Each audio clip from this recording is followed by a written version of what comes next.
acompañarnos una tarde más en esta conferencia que es la última de las que han compuesto el ciclo Reflexiones sobre las maternidades que comenzamos el pasado 11 de noviembre. Hoy, que es el último día también, tal y como comencé el primer día, me gustaría dar las gracias al Vicerrectorado de Participación y Difusión del Conocimiento, la Universidad de Cantabria, y la Dirección General de Igualdad, Mujer y Juventud del Gobierno de Cantabria, que ha financiado este ciclo. La última de las conferencias que nos ha impartido Elena Soler, a quien presentaré a continuación, es una conferencia que creo que nos toca muy de cerca. Digo esto, como sabéis, porque Elena nos va a hablar de mujeres de nuestra tierra que rompieron muchos moldes en su época, o rompieron algunos moldes de las mujeres de su época. Por eso me gustaría que también esta conferencia se convirtiese en un reconocimiento, en un homenaje a las amas de cría pasiegas, y como nos va a contar Elena, realizaron una tarea, una labor fundamental, muy importante, pero que creo que son muy desconocidas incluso aquí en Cantabria, de donde fueron oriundas, ¿no? Yo decía que estas mujeres rompieron en gran medida algunos moldes de la época, porque no debemos pasar por alto que son mujeres que provenían, mujeres del medio rural, un medio que secularmente ha sido especialmente hostil con las mujeres. Las mujeres del medio rural continúan siendo fundamentales en el mantenimiento de la población de este medio. Su labor es fundamental en el trabajo doméstico, en el trabajo no doméstico, pero a pesar de ser indispensables y irreemplazables, han sido también mujeres invisibles. Todavía hoy una de las reivindicaciones precisamente de las mujeres del medio rural es que aparezcan como cotitulares de las explotaciones agrícolas y ganaderas, ¿no? Que trabajan tanto como los hombres, pero sin embargo en las estadísticas oficiales nunca aparecen. Por eso esa idea de que secularmente han sido mujeres fundamentales para el mantenimiento de sus medios, pero sin embargo muy pocas veces se las ha visto. Por eso las amas de cría pasiegas, yo decía que rompieron esa idea de ser invisibles, porque fueron mujeres muy visibles, fueron mujeres, como nos va a explicar Elena, que se convirtieron en el escaparate de las familias en las que trabajaban.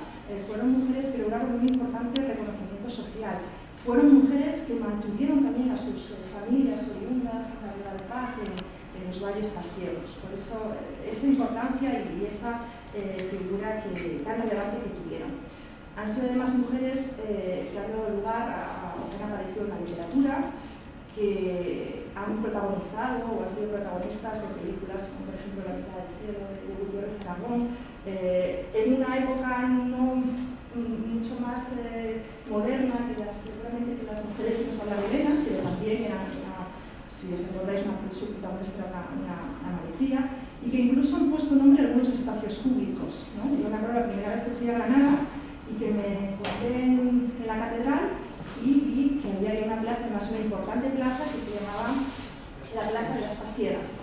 Y luego me enteré de por qué recibía ese nombre. Entonces, hoy que tantas ocasiones reivindicamos el nombrar a las mujeres también en esos espacios públicos, en poner o visibilizar a algunas mujeres a partir de su reconocimiento en esos espacios, pues las nodrizas, las mujeres pasiegas, ya fueron reconocidas hasta en estos espacios. No voy a decir nada más porque va a ser Elena, quien es la experta en el estudio de las amas de cría pasiegas, quien nos va a hablar sobre ella. Me gustaría apuntar algo sobre el currículum de Elena, y me agradezco que esté hoy aquí, porque como decía, es de las pocas investigadoras que ha estudiado a este grupo de mujeres. Elena es doctora en antropología, y precisamente a partir de su tesis, cuando comenzó a estudiar a las nodrizas pasiegas. Su tesis, en concreto, llevó por título El parentesco de leche, la nodriza pasiega en España, 1830-1940, y fue defendida en el Departamento de Antropología Cultural e Historia de América y África de la Universidad de Barcelona. Actualmente, Elena es profesora de la Universidad de Carolina de Praga, y previamente también ha trabajado como profesora en la Universidad de Temple en Filadelfia. Ha sido ganadora por varios premios de investigación, como el segundo premio de investigación Cultural Marqués de Lozoya, Museo del Traje del Ministerio de Cultura de Madrid, donde, como antes me comentabas, precisamente a partir de esta investigación, una investigación que publicó en este libro reciente, publicado por Anthropos, Lactancia y Parentesco, una mirada antropológica, que me decía antes que en Santander cuesta encontrarle, ¿no? Que alguien se lo ha dicho, que es que no se encuentra en Santander este libro. Bueno, pues habrá que hablar con la editorial para poder promocionarle y poder hacerle accesible en las librerías de Cantabria.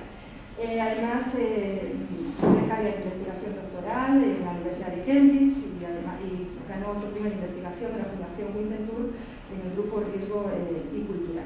Como decía, entre sus publicaciones destaca el libro de Anthropos, Lactancia y Parentesco, o también el capítulo Parentesco, Derecho y Movilidad Social, Ana Luisa Pasiega, en el libro Familias, Jerarquización y Movilidad Social de la Universidad de Murcia.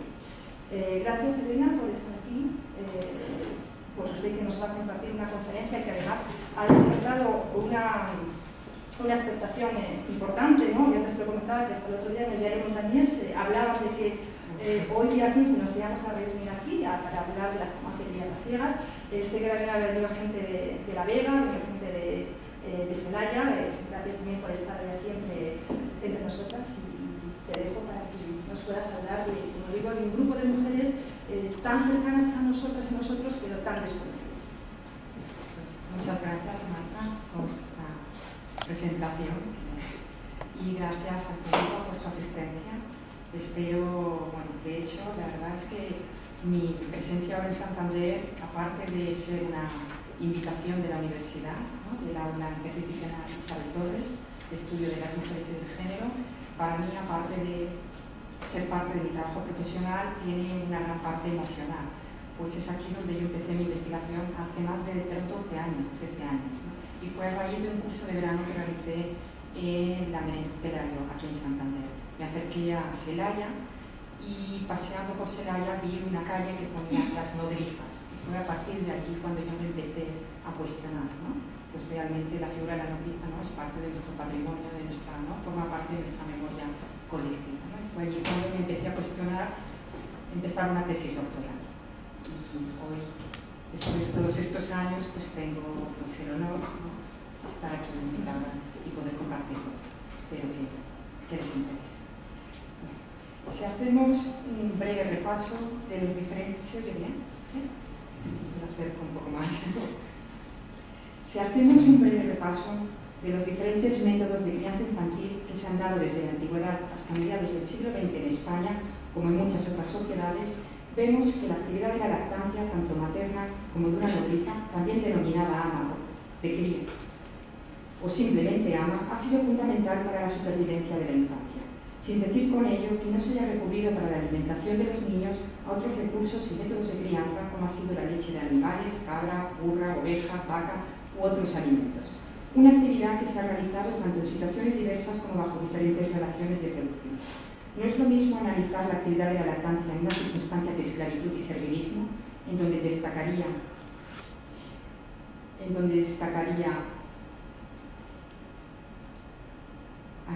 las personas son tratadas como propiedades, en donde destacaría la figura de la esclava negra, mami, o la mujer indígena en la América colonial, que al realizar la actividad de la lactancia asalariada.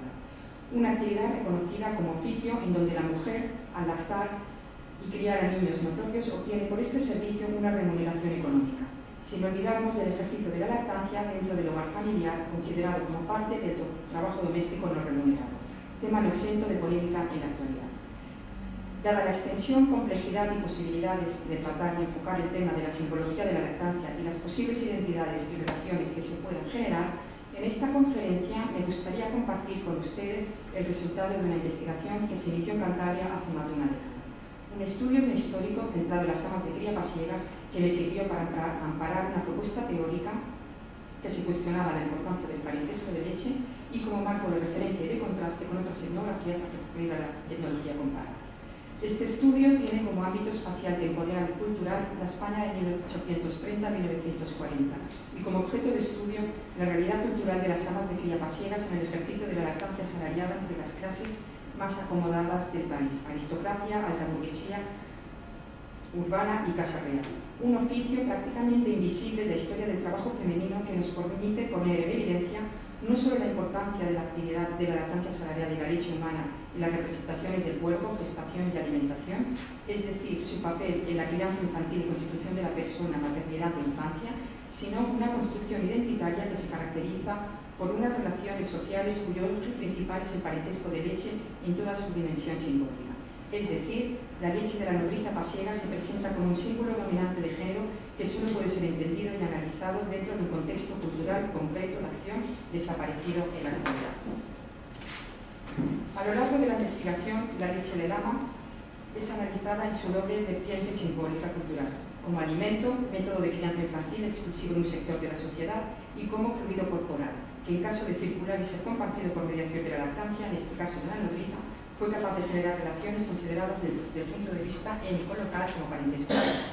Un parentesco que defiendo no es universal, pero que en caso de existir ha convivido en muchas sociedades con otros tipos de parentesco, sin que la antropología lo haya reconocido siempre y llegado a analizar. El estudio que realicé lo dividí en dos partes. En la primera parte, más teórica, se exponen cuáles son las cuestiones relativas al parentesco de leche en el campo de la antropología pasadas y actuales. En este marco teórico recurrí al análisis de diferentes estudios etnográficos realizados en diferentes lugares del mundo, con un énfasis especial en países musulmanes como Irán, Arabia Saudita, en donde el parentesco de leche junto al consanguíneo y por afinidad está reconocido por ley. Esta perspectiva transcultural me sirvió para contrastar y aclarar algunas cuestiones y con ello y a partir del contexto etnográfico concreto de las amas de cría pasiegas y la relación de parentesco de leche creada entre las familias del campesinado y las de Alcurnia e incluso la Casa Real, plantear una hipótesis y propuesta teórica sobre el tema. Las cuestiones que me planteé son las siguientes. ¿Ha reconocido la antropología el parentesco de leche en otras sociedades, incluso en nuestra propia sociedad a lo largo de la historia? En caso de ser así, ¿cómo ha sido analizado y clasificado? Parentesco espiritual, pseudoparentesco, parentesco ficticio, parentesco ritual. Esto nos lleva al controvertido debate entre parentesco real y natural, parentesco artificial y cultural. En otras palabras, naturaleza versus cultura. Si decimos que el parentesco real es el que está relacionado con los hechos de la reproducción, cópula sexual, compartir una sustancia biológica, un parentesco biologizado, como diría la antropóloga Marlene Strasser, afirmación que está cambiando con las nuevas tecnologías de reproducción asistida de intervenir en la naturaleza y orientar lo natural hacia lo artificial, ¿qué sucede, sin embargo, cuando la sustancia compartida no es la sangre, sino la leche humana? Esa sangre, como diría Galeno, blanqueada. ¿Han tenido esos fluidos el mismo significado a lo largo de la historia, incluso en la actualidad en diferentes sociedades? ¿No habrá sido nuestro sistema de clasificación del parentesco, desde sus mismos inicios, muy reduccionista, en sus conceptualizaciones teóricas como categorías analíticas, que muchas veces nos ha impedido ver la existencia de otro tipo de vínculos incluso reconocidos desde el punto de vista étnico-local como parentesco, más allá de la sangre de genes? ¿Es válido, por tanto, este sistema de clasificación del parentesco real como referente analítico para el estudio transcultural, incluso en nuestra propia sociedad, a partir de la historia? En otras palabras, una de las cuestiones que me planteé a lo largo de la investigación es cómo, a partir de una relación contractual, el contratar a una mujer por unos servicios, la lactancia del niño, se acaba jugando con el vocabulario del parentesco de leche.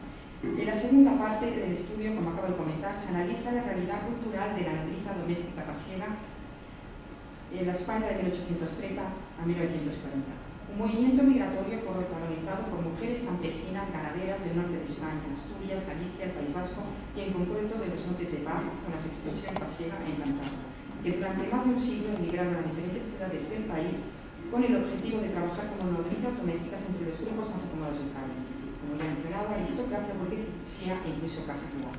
Para tal propósito, opté por seguir la trayectoria de estas mujeres nodrizas pasiegas desde su partida a la ciudad, su estancia y el retorno a los Montes de Paz una vez finalizaba el periodo de lactancia.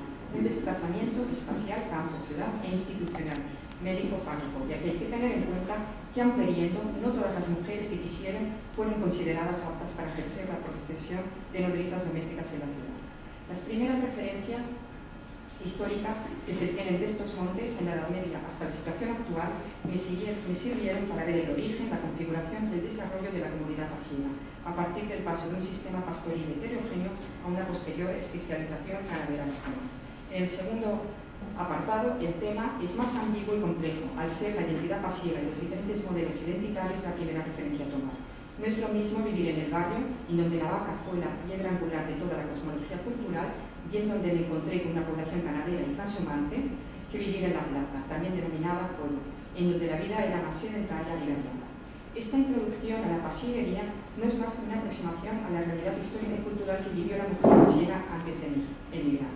Una mujer familiarizada con la movilidad interna, la transhumancia, localmente reconocida como la moda, como externa, el comercio semanal, bioestacional, local y regional, caracterizado por la venta de su leche y sus productos lácteos, queso, manteca, como de otros productos elaborados en la zona, telas, muselinas, blancas, mantas o la instalación de taquerías pasiegas en diferentes puntos del país.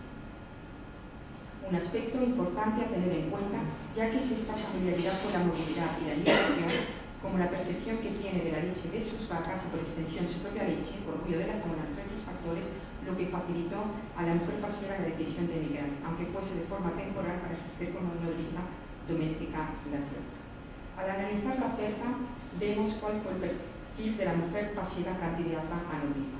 Los datos obtenidos a lo largo de diferentes estancias de campo, en las 3 villas oficialmente reconocidas pasiegas, Vega de Paz, San Pedro de Promeral y San Roque de Riomiera, como zonas de extensión pasiega, como sería el municipio de Sevalla, del Valle de Carredo y otras zonas de influencia pasiega, nos muestran que por lo general la candidata a ama era una mujer casada, con una edad comprendida entre los 18 y 35 años, un nivel de instrucción educativa básica y residente de los barrios, es decir, ganadera, aunque también hay constancia de mujeres de la plaza y con una vida más sedentaria.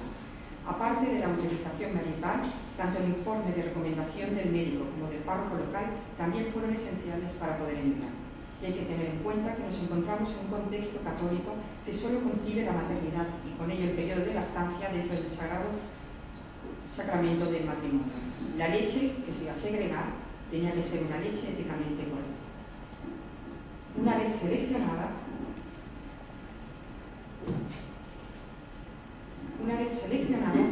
uno de los problemas que se le planteaba a la mujer pasiega era con quién dejar al niño en periodo de lactancia durante su estancia en la ciudad. En este caso, los datos confirman que la red femenina, familiar y vecinal, incluso la existencia de un mercado de nodrizas local, fueron factores decisivos en la migración. Como me comentó una de mis informantes en Paz, que ejerció como nodriza, si nosotras ganábamos 5 duros, ellas ganaban 2, pero a cambio no dejaban sus casas ni sus familias. En el trayecto se analiza el desplazamiento, los diferentes métodos de contratación para entrar en este mercado de nodriza, como fueron las redes sociales de contacto e influencias, diarios y agencias, y la llegada a diferentes ciudades y países. Por referencia a la demanda, vemos que fue la élite urbana, aristocracia incipiente, burguesía industrial y la Casa Real la que optó por la lactancia asalariada como método de crianza infantil para sus hijos. La nodriza pasiega se analiza en este apartado como un producto histórico y cultural. No obstante, la inserción de la mujer pasiega, como en otros lugares del norte de España, en el mercado de la lactancia asalariada, no dependió exclusivamente de la demanda y esa especialización regional. Al respecto, me percaté que había que tener en cuenta otras relaciones materiales e ideológicas que hacían referencia no solo a la visión sexual del trabajo, sino a la percepción y construcción cultural del género, la maternidad, la lactancia, infancia como percepción de la leche humana y simbología creada que tiene cada uno de estos dos grupos. Por un lado, las mujeres de la alta sociedad consideraban que no era propio para una dama lactar. Esto estropeaba el cuerpo.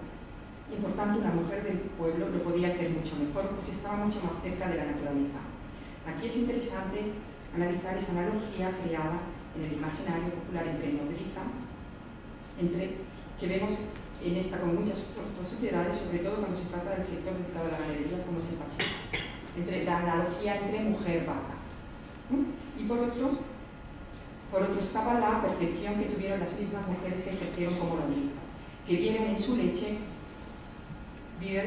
con orgullo, una extensión del sistema productivo autóctono, con la que se podía comercializar y con ello paliar en la medida de lo posible las miserias que se vivían en el entorno rural.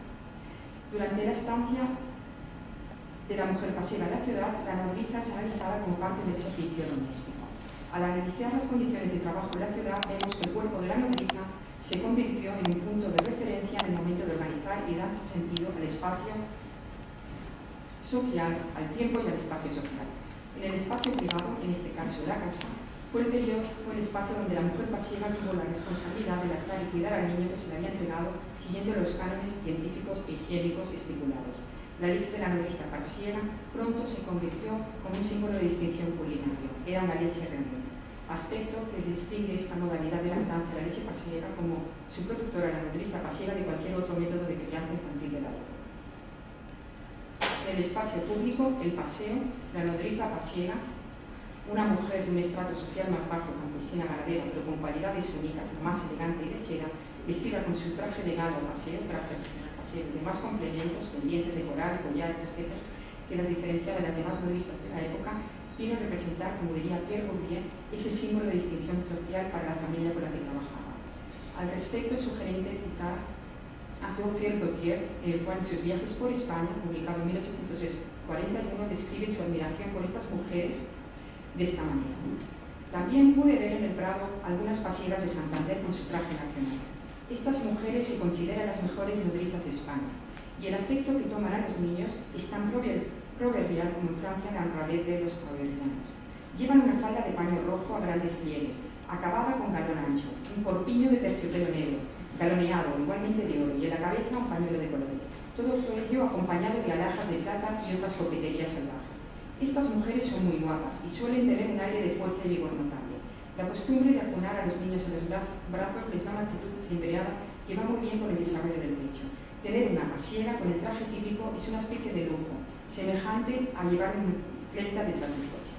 Es decir, la nodriza pasiega pronto se convirtió en una figura característica del escenario social urbano y que nos ha quedado a lo largo de la historia a través de estampas, fotografías, retratos al óleo, diferentes géneros literarios, sobre todo la frontera. La misión del sirviente es algo más que la producción de bienes y servicios. Su misma presencia en la casa, con su indumentaria asignada como son los uniformes, delantal, almidonado, cofias y tocado, y en el caso de las amas de cría pasiega, sus trajes de paseo gala, es la que da testimonio de la riqueza y el estatus económico y social de los señores para los que trabajan. Por ello se entiende que el servicio doméstico, con todo el simbolismo que conlleva, sea uno de los grupos profesionales más demandados de la Europa del siglo XVIII y XIX. Sin embargo,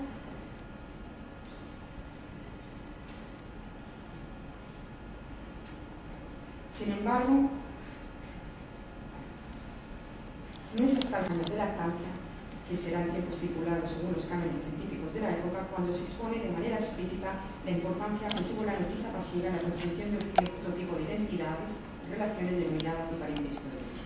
Un nuevo tipo de relación más cercana y natural y alejada, por tanto, de esa mera relación contractual que tuvo la mujer pasiega al llegar a la ciudad. Si afirmamos que el parentesco de leche es una construcción cultural que se puede presentar como una estrategia dinámica y activa para conseguir fines específicos según los intereses de cada individuo, grupo o sociedad, como puede ser el prevenir futuros matrimonios por el tabú que conllevan algunas sociedades como en Arabia Saudita, o establecer alianzas entre familias del mismo diferente rango social, se puede decir que esta realidad cultural no es una excepción. Por lo que pude constatar a partir de esta investigación es que las relaciones creadas entre un grupo y otro, una vez reconocido ese parentesco de leche, hermanos, hermanas de leche, llevaron a una serie de derechos y obligaciones, beneficiando con ello al grupo más desfavorecido, el campesinado pasiego. Una estrategia que consistió principalmente en relacionar al campesinado pasiego con un grupo económicamente más pudiente y con una red de relaciones e influencias más amplia como es la élite urbana y la casa real. Entre los beneficios obtenidos me encontré con una buena remuneración económica que superaba muchos salarios de la época, posibilidad de trabajo en la ciudad para los hermanos o hermanas de leche y demás familiares, cartas de recomendación, regalos, pensiones vitalicias para los hermanos de leche de príncipes e infantes, e incluso durante siglos anteriores, como pude constatar en el archivo del Palacio Real de Madrid, hasta la obtención de títulos nobiliarios. Con ello no pretendo decir que no surgiesen relaciones emocionales y afectivas entre los dos grupos, todo lo contrario. Simplemente que en esta sociedad tan estratificada socialmente como era la española había una realidad. Y como me dijeron mis informantes, en paz, en el entorno rural el hambre y la necesidad mandaban. Es decir, el primer retorno, como era de esperar, llevó a cambios sustanciales en la construcción de la identidad de la mujer pasiega, en esa redefinición de sí misma en su relación con los demás. El acercarse a la ciudad como nodriza llegó a alterar jerarquías tradicionales, dando más posibilidad al inmigrante e incluso sus familiares de ascenso, reconocimiento y movilidad social. Es la experiencia vivida, aportación económica y las nuevas relaciones creadas por las familias de alcurnia e incluso con miembros de la familia real, las que sitúan a la mujer pase a su regreso en una situación especial.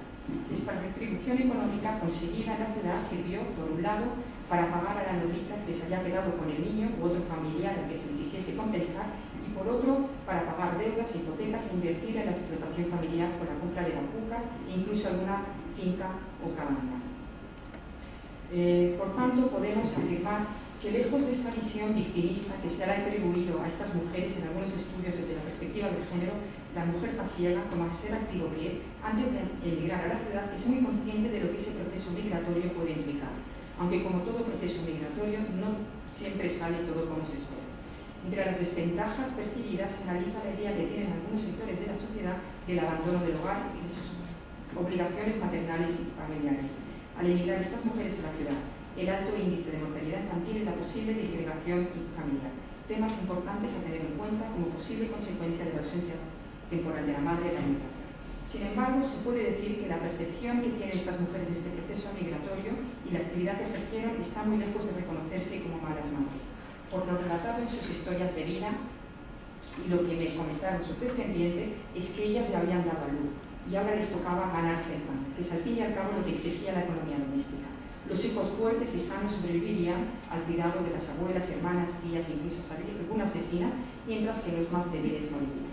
Una percepción de la mortalidad infantil hoy impensable en nuestra sociedad, sin embargo muy semejante a la que encontramos en la actualidad en zonas donde las expectativas de vida son muy bajas, como es el caso del nordeste de Brasil, un tema ampliamente desarrollado por la antropóloga Shepherd Hughes en su trabajo La muerte sin llanto, en donde expone cómo el contexto económico, político, cultural y social puede dar forma a las emociones.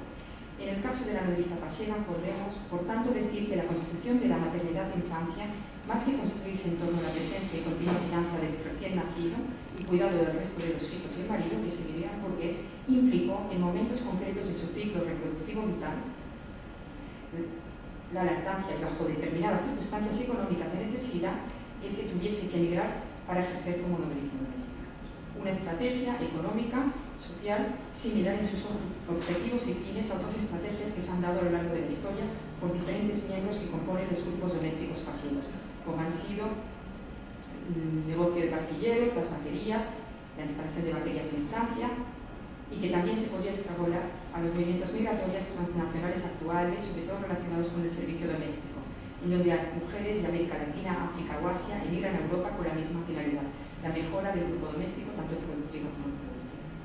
Es decir, después de lo comentado hasta ahora, una de las cosas que me cuestioné durante la investigación fue ¿cuáles fueron los factores internos y externos que pudieron determinar la interrelación generada entre la oferta y la demanda en este mercado de la lactancia escalada? ¿Y por qué esa actividad con las características que acabo de exponer no se concibe en la actualidad como posible método de crianza infantil y con ello la construcción de la maternidad infantil? En la actualidad, ese método de crianza infantil forma parte del patrimonio histórico y cultural en muchas sociedades. Un patrimonio que considero importante recordar, ya no solo por la posible contribución, como ya comentaba Marta, al debate antropológico en torno a la simbología de la leche, identidad y relaciones creadas a partir de su circulación, sino por el reconocimiento a una realidad cultural como ha sido la de la nodriza, que pese a las injustas críticas recibidas a lo largo de la historia ha tenido un papel esencial en la alimentación e incluso supervivencia de la infancia. Un método de crianza infantil que empieza a decaer en nuestra sociedad de forma paulatina a lo largo del siglo XX con la generalizada práctica de un nuevo método de crianza infantil, el biberón, compuesto a base de leche pasteurizada.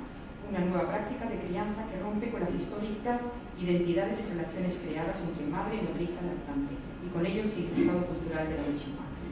Como conclusión de esta investigación, dejo en el aire una posible reflexión entre la analogía entre nodrizas y madres de alquiler. La leche siempre ha estado ligada a la construcción de la maternidad. Lactancia y maternidad forman un ideal cultural.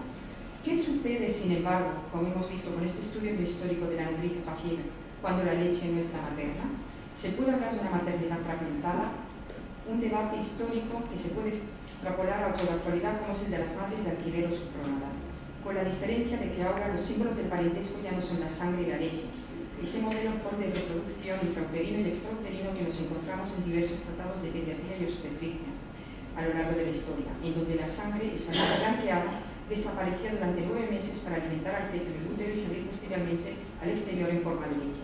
Por eso se entiende que 2 personas que lactasen de la misma mujer se considerasen a sí mismas como hermanos de leche, ya que estaban hechos de la misma sustancia y debían por tanto su vida a la misma mujer, sino que los símbolos actuales en ese modelo de procreación biogenético, desde los descubrimientos de Mendel, son la sangre y los genes. La pregunta sigue abierta. Gracias.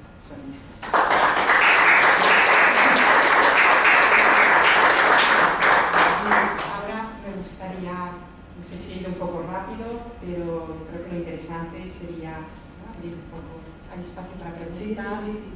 Luego además les he leído muchas fotos, muchas imágenes. Pues durante la estancia. Antes de empezar con las preguntas, quería agradecer especialmente a todas estas personas que hicieron posible esta investigación. Y muy en concreto me gustaría mencionar la figura de Felipe Crespo, ¿no?, que es el presidente de la Cofradía de la Virgen de Valladolid, de donde hay un museo con una exposición permanente de noticias locales y que, como me acaban de comentar, ahora se ha convertido también en centro de documentación. O sea, y a todas las personas, si tengo oportunidad. Yo quería comentarte una cosa, porque antes hemos empezado un poquito a hablar. Si nos puedes comentar, porque yo creo que es algo que yo decía al principio, o lo habíamos estado hablando antes, que hay muy pocas investigaciones sobre este tema, ¿no? Creo que es un grupo de mujeres muy desconocidas en Cantabria, a pesar de, como nos ha dicho Elena, pues tuvieron un protagonismo en su época, también, como tú decías, recibieron críticas, ¿no? Por ese abandono de la familia, esa forma de culpabilizarlas. Yo desconocía, por ejemplo, esas ventajas que recibía su familia, los hermanos de leche de aquellas personas a las que su madre les había alimentado. A mí un poco me interesa cómo realizaste la investigación, cómo fueron los pasos que... Primero, yo creo que eso me interesa también, ¿qué te llevó, ¿no?, al interés por este estudio, por este grupo de mujeres, y cómo pudiste recabar toda la información para llevar a cabo una investigación como esta? La verdad es que fue una investigación que la realicé en diferentes etapas, por las circunstancias. Todo empezó en un principio va a ser un estudio histórico centrado en la figura de la nodriza, pero me dieron una beca de investigación, estuve en Inglaterra 7 meses y allí fue cuando me empecé a cuestionar el tema de la simbología de la leche, no solo como alimento, sino en su doble vertiente cultural, ¿no?, como posible símbolo del parentesco. Y me di cuenta que la antropología apenas había tenido en consideración, ¿no?, que por mediación de la circulación de la leche en algunas sociedades se reconocía desde el punto étnico local un parentesco de leche.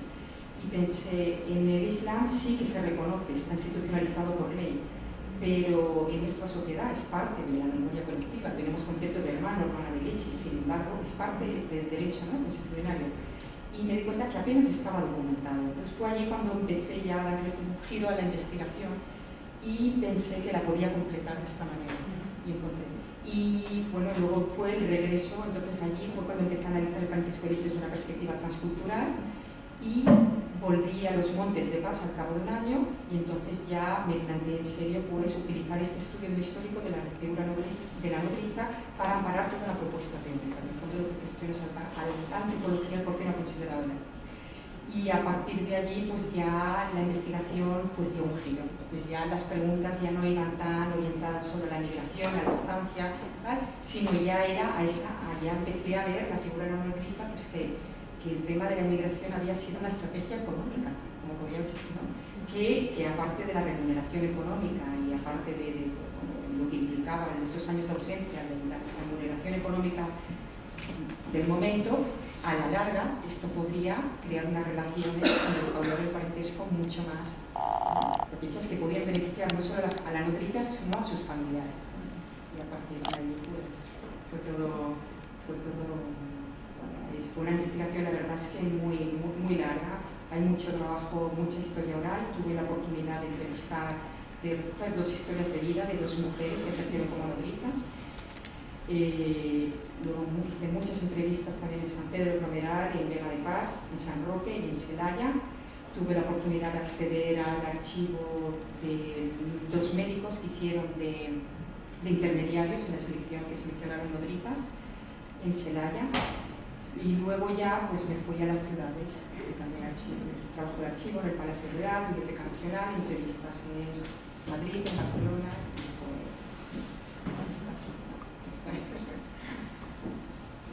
y más que nada porque fue un compromiso, me di cuenta que era un trabajo que no estaba documentado, que teníamos una deuda con estas mujeres.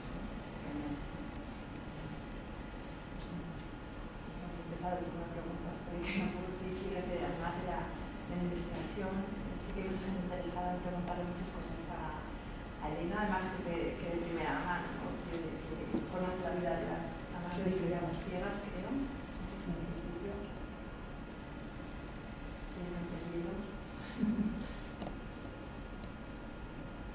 A mí me gustaría preguntarte una cosa que se ha pasado, bueno, que se ha pasado a través del libro, sé que lo has estudiado, pero es el papel el concepto que tenemos nosotros de la nodriza, ¿no? El concepto de la nodriza con su valor histórico, su valor social, su valor etnográfico, pero el concepto de la mujer en el siglo XIX. Ellas permanecieron aisladas y no sabían las enormes críticas que tuvieron por parte de los intelectuales de la época. Pero me gustaría que explicaras un poco eso y las críticas atroces que también tuvieron las madres, a las cuales a ellas se las trataba como rústicas y a las madres se las trataba como los ángeles del hogar. Quiero que expliques las dos, la relación de la madre biológica y de la nodriza. Bueno, por eso termino un poco haciendo esa reflexión entre nodriza y madre de alquiler, ¿no? Porque me he encontrado que el mismo debate que hay ahora, el tema de la maternidad segmentada, con el tema de las madres de alquiler, se podría extrapolar al tema del debate de la nodriza, ¿no? Sí que es cierto que a lo largo de la historia la figura de la nodriza ha estado muy criticada, porque maternidad y lactancia formaban un ideal cultural. Esto no se podía vivir. Entonces, de hecho, yo he encontrado referencias, incluso que se les denomina, por ejemplo, el Bretón de los Herreros en 1851 las denominaba madres alquilonas. Manuel Sáenz de los Herreros en 1893 madres postizas y las madres, ¿no? Y terminologías como esta he encontrado muchísimas, ¿no? Sí, ellas no eran conscientes, es que la construcción de la maternidad para ellas, como ya he comentado, no estaba en quedarse, había momentos de necesidad donde la construcción de la maternidad se generaba pues emigrando y ganándose el pan, ¿no? Entonces era esto. Con respecto a la demanda, pues el ideal burgués pues era, bueno, allí no me ha dado tiempo de mencionar esto, pero claro, ya hay diferentes factores. No estaba bien visto para una dama, ¿no?, el lactar, ¿no? Se estropeaba el cuerpo, y aparte estaba también el tema del débito conyugal dentro del matrimonio, ¿no? El débito conyugal, con lo cual era una manera, había una creencia, ¿no?, de que durante el periodo de lactancia no se podían tener relaciones sexuales. Entonces la mujer a veces cedía a contratar a una ama para poder satisfacer a su marido, y era una manera de evitar lo posible, ¿no? O sea, hay diferentes discursos en torno a esto, pero incluso a las mujeres que contrataron a amas también se les criticó, ¿no? Pero por otra parte bueno, era todo, y luego era todo el proceso. Por ejemplo, la figura de la nodriza paseadora, que es un producto histórico y cultural, porque todo empieza desde la presencia de la primera nodriza cántabra que entra a la corte con el nacimiento de Isabel II en 1830, que era de Peñacastillo, que no era pasiva, erróneamente se ha considerado pasiva, era de Peñacastillo. Y a partir de allí, en ese proceso de emulación hacia la corte, la aristocracia, la alta burguesía, en ese proceso de ascenso social, empieza a demandar nodrizas del norte de España.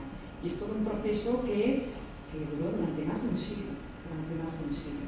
Y que incluso me he encontrado familias en donde, por ejemplo, esta familia, madre, abuela, en una misma familia, pues abuela, hija y nieta emigraron, incluso a las mismas familias.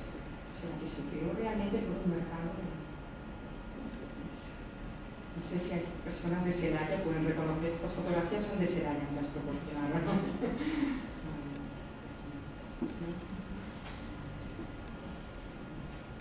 sé si he contestado, ¿no? Es todo sí.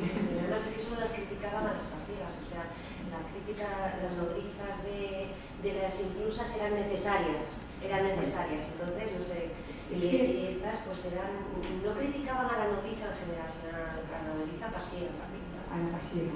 El tema de las inclusas está mucho más documentado, Muchísimo. porque hay muchas fuentes, ¿no? La fuente de entrada y tal. Y lo que yo he encontrado es que dentro de la misma profesión se generaron jerarquías. Así como la mujer pasiena, uno de los requisitos para irse a criar era que estuviese casada, ¿no? Tenía que ser una leche éticamente correcta. De hecho, la importancia no solo del informe médico que estuviese sana, sino del informe del párroco, ¿no? Que pudiese acreditar tal. Sin embargo, me he encontrado que las mujeres que trabajaron en las inclusas, casas de maternidad, muchas de ellas eran solteras. Entonces allí ya tendríamos que entrar en el análisis de la idea de la honra, del honor, ¿no? Incluso me encontré el caso de mujeres que se quedaron embarazadas, mujeres solteras, abandonaron a sus hijos, no los abandonaron, los dejaban en el torno, y luego ellas mismas se llegaron a ofrecer como nacimientos. Este es un tema también muy, muy interesante, ¿no? Sí. Has relacionado las noticias con el surgimiento, digamos, del modelo de transición pasiega, ¿no? El modelo de transición de la economía. Sí. Y eso me parece importante, pero lo que no entiendo es cómo has relacionado la relación mujer pasiega y vaca pasiega o vaca holandesa, porque en ese modelo de transición no me ha quedado muy claro. No, es el imaginario que se creaba en las ciudades, de que las mujeres del norte eran las mujeres más aptas para criar, porque ya la fama, la leche pasiega ya tenía un cierto prestigio, la instalación de vaquerías en Madrid, por toda la península, ¿no? Entonces ellas aprovecharon ese prestigio que ya tenía su propia leche como una extensión del sistema productivo autóctono, y la percepción que tenían las personas de la ciudad al contratarlas era esa idea de mujer ganadera, mejor leche de España. Se creó todo un imaginario en torno a esto. Es un imaginario, es una construcción, es toda una construcción, ¿no? También podemos hablar de esa analogía entre sangre y leche, esa idea de que en el norte de España estaba la sangre más pura, ¿no? Y también el tema de la hidalguía, lo he estado comentando con el historiador, ¿no? También se podría analizar, esto no lo he trabajado mucho, ¿no? El porqué del norte, o sea, no solo que fuesen ganaderas, sino por qué en concreto esta zona de España, ¿no? ¿Por qué la realeza eligió el norte? Sí, desconocimiento, pero creo que un poco porque era sobre todo en la época de la Reconquista, ¿no? Las zonas donde se decía que había menos contaminación de sangre, que la sangre más pura. Más pura, sí, es todo el imaginario.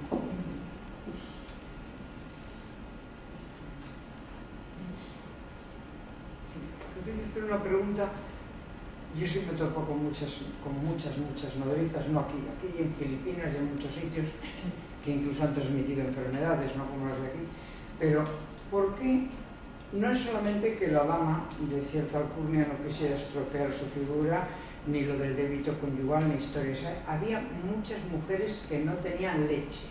¿Eso ha cambiado? ¿No ha cambiado? ¿O no nos enteramos porque hay biberones? No, esto sí, no, y aparte también lo menciono en el libro. A ver, principalmente era por necesidad. Muchas mujeres que no podían criar no quedaba más opción, lo mismo que se va a un banco de leche o ya el biberón también. Pero si ha cambiado ahora. Sí hay diferencias, quiero decir. Lo que pasaba en 1880, por ejemplo, y en 1980, en esos 100 años. Sí ha habido diferencias en las mujeres que tenían hijos a la hora de ellas tener su propia leche, aparte del capricho de que las criara una nodriza, por la razón que fuera. No sabes nada de eso, ¿no? Ahora apenas lo trabajamos en este momento. Pero yo me he tropezado con casos de auténticas angustias en la familia porque no tenían con qué criar al bebé. Sí. Y ir a buscar una burra donde fuera, así. Aquí mismo en Cueto, hay ni que tan lejos. Es que de hecho el mercado de la lactancia... Perdón, ya era el quinto hijo, no el primero. Yo aquí me he centrado en lo que es la figura de la nodriza doméstica pasiva. Ya. El tema de la lactancia familiar es mucho más amplio. No he trabajado el tema de las maternidades. Ya. También se dio el caso, hay un estudio muy bueno de Salvas que hizo y analizó las clases trabajadoras de París, cómo recurrían a las nodrizas para poder ir a trabajar. Claro. De hecho, la figura de la nodriza es una figura que ha existido a lo largo de toda la historia, ¿no? Incluso está volviendo. Los casos que hubo de contaminación de leche en China, se empezó a buscar nodrizas de nuevo. Y en Estados Unidos me he encontrado que ahora hay agencias especializadas que ofrecen servicio doméstico y uno de los servicios que ofrece es la nodriza canguro. Esto es interesante. ¿Y de dónde proviene esa nodriza?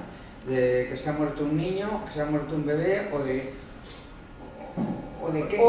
No, son mujeres que simplemente se ofertan. Que tienen un hijo y se ofrecen. Sí, se ha creado todo.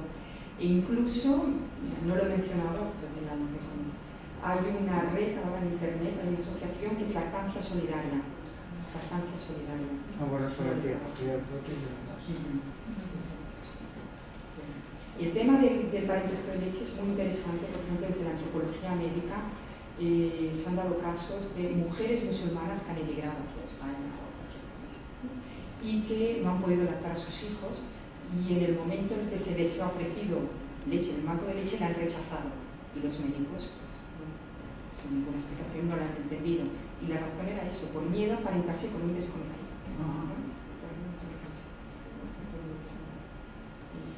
Esto también abre otras vías de investigación. La verdad es un tema apasionante. Yo lo trabajé hace años, pero estoy pensando en volver a montarlo porque realmente no ha desaparecido, es que sigue vigente.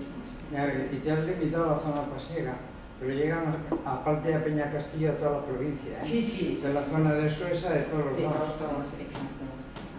Sí. Pero sí que igual es realmente las amas de cría de la zona de Pascua en las que mayor... Sí, pero oye, un momento, Sí, yo soy sobrenanieta de la ama de cría de Alfonso XIII, ¿eh? De doña Maximina. O sea, y esa era de él, la zona pasiega. O sea, que eso también yo me lo tengo trabajado ahí a otro nivel, no al tuyo. Y me he encontrado que en la zona de Eras había nodrizas. De hecho, si en el diccionario de la Real Academia, en la entrada pasiega, sale nodriza del pueblo. Claro. Sí. Y después luego fue todo ese proceso de emulación, ¿no?, hacia la corte. Una nodriza pasiega era como tener... Y efectivamente las prebendas fueron importantes. La República lo fastidió, pero antes de la República tuvieron unas prebendas importantes las amas, no de Alfonso XIII, de todos sus hijos, ¿eh? Sí.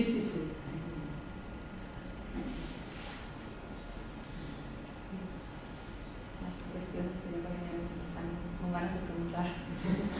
Citabas una obra recogido, La muerte sin llanto, ¿puede ser? Sí. ¿Me dices el autor, por favor? Sí, es Checker Hughes. Gracias.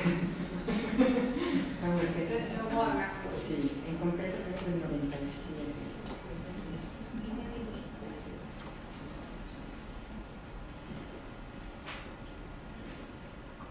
Aquí, ¿no? Sí.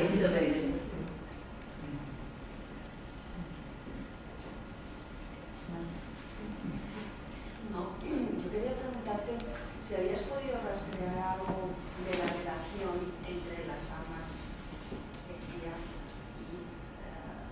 y los bebés. No tanto en cuanto a prebendas, no en cuanto a la relación económica, sino en cuanto a una relación emocional. Si es posible, si has podido rastrear ese vínculo, Sí. como... De hecho, tuve la oportunidad de ver bastante correspondencia.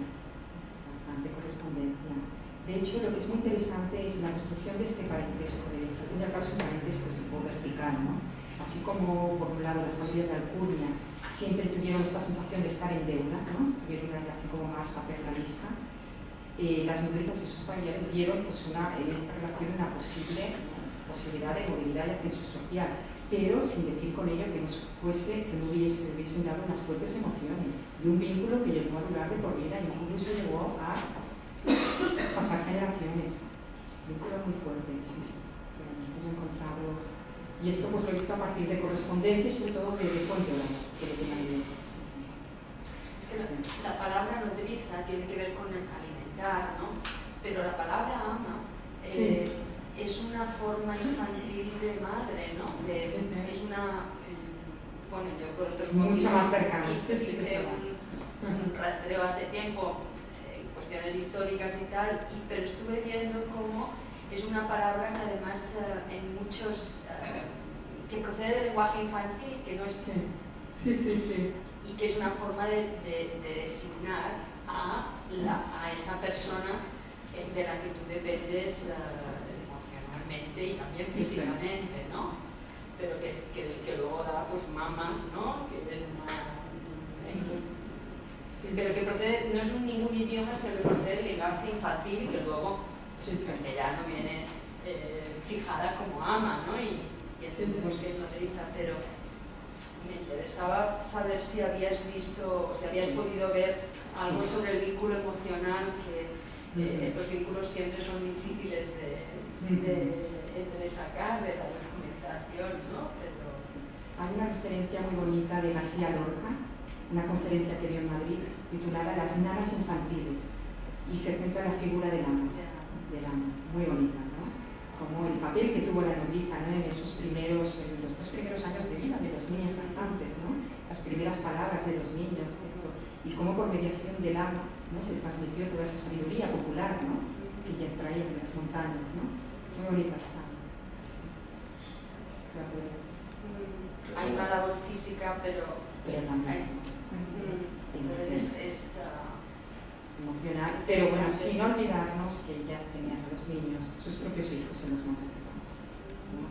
De hecho, una mujer que ejerció como nodriza me comentó que los señores se pasaban el día diciéndole ama, coma.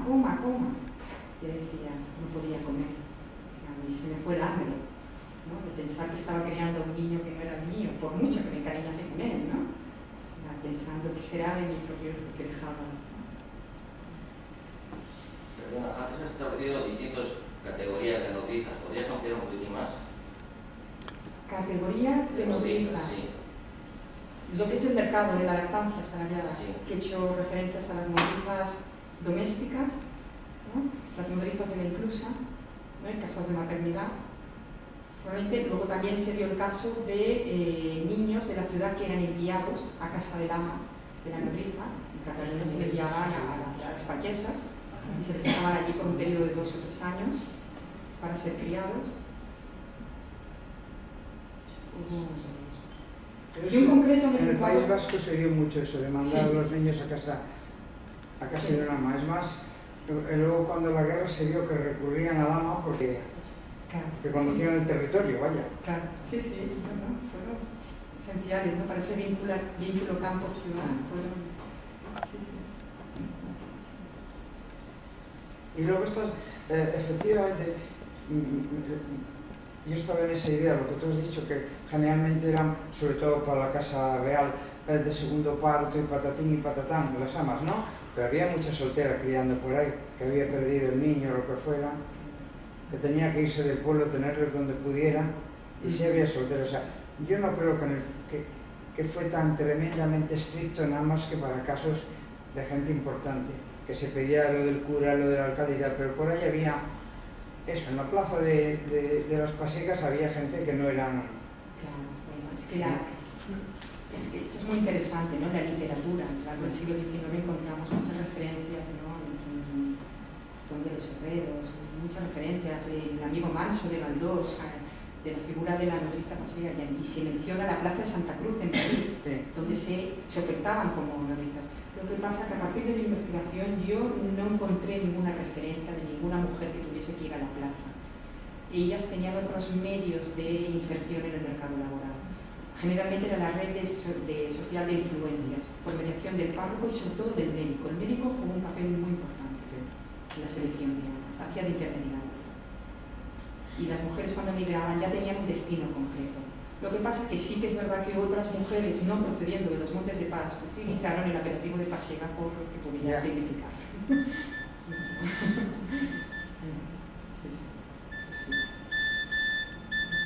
No soy yo. ¿Alguna otra cuestión?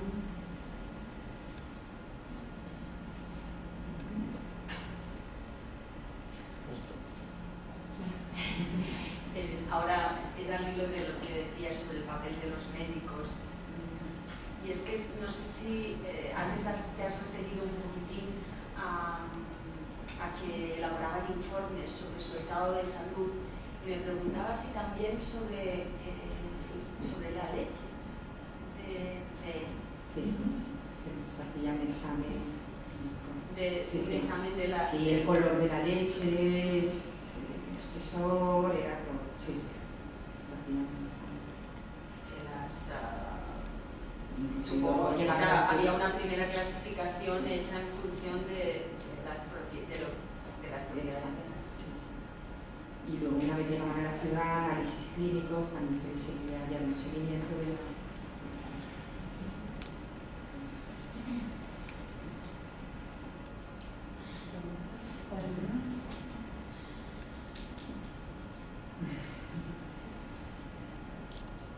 Ya está aquí con todas nosotros.